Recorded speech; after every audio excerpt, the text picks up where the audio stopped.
तो अब तुम दूसरों के घरों में खाना बनाने जाओगी। लेकिन बुआ जी, घर में तंगी जो है उसके लिए तो हमें कुछ करना ही पड़ेगा ना।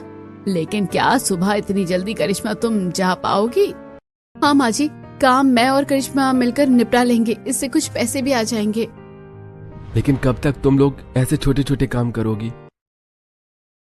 अरे मीना बहू, इतने अच्छे अचार बना लेती हो तो तुम इसी का काम क्यों नहीं कर लेती? अरे इस तरह तो रिया को मंगोली पापड़ और तिल की गज्जक बनाना भी आता है और ये बहुत स्वाद बनाती है। और करिश्मा भाभी के हाथ का खाना लाजवाब होता है। तो क्यों ना हम सब लोग अपना खुद का काम शुरू करें। दूसरों के लिए हम अचार पापड़, तिल पट्टी, मंगोड़ी बनाया करेंगे। भाभी, ये तो कमाल का आइडिया है, लेकिन हमसे ये सब खरीदेगा कौन? उसकी चिंता तुम मत करो, मेरी कुछ सहेलियां हैं, मैं उनसे बात कर लूंगी। ठीक है, लेकिन इस काम को शुरू करने के लिए हमें कुछ पैसे जोड़ने होंगे। श्यामू काका के खेत पर 2 दिन का काम बाकी है और शर्मिला काकी से भी हमने एडवांस के लिए बोल दिया है।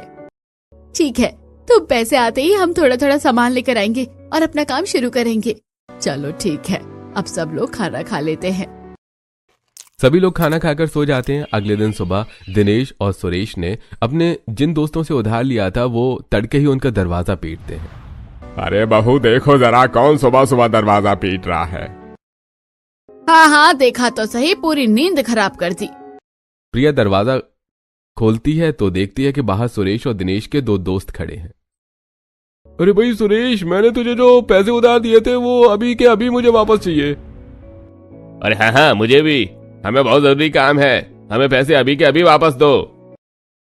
लेकिन इतनी जल्दी मैं पैसे कहाँ से लाऊंगा? हमने कहा तो था कि अगले महीने की तनख्वाह में दे देंगे। अरे तुम्हारी जरूरत पर हमने पैसा दिया, अब हमारा पैसा वापस करो, हम अगले महीने तक इंतजार थोड़े ना करेंगे। दोनों आदमी घर के बाहर चिल्लाने लगते हैं, जिससे पड़ोसी इकट्ठे हो जाते हैं और रमेश, सुरेश और दिनेश की बदनामी होने लगती है कि तभी लीजिए अपने पैसे और निकल जाइए इस घर से। अगली बार इस घर की तरफ देखिएगा भी मत। लेकिन दिया, ये पैसे तो तुम्हारे और मीना और करिश्मा के हैं, तुम लोगों ने मेहनत से कमाए हैं। लेकिन हमारे घर की इज्जत से ज्यादा तो नहीं है ना। अपनी बहू की बात सुनकर चंद्रकांता देवी का सिर गर्व से ऊपर उठ जाता है। इसके बाद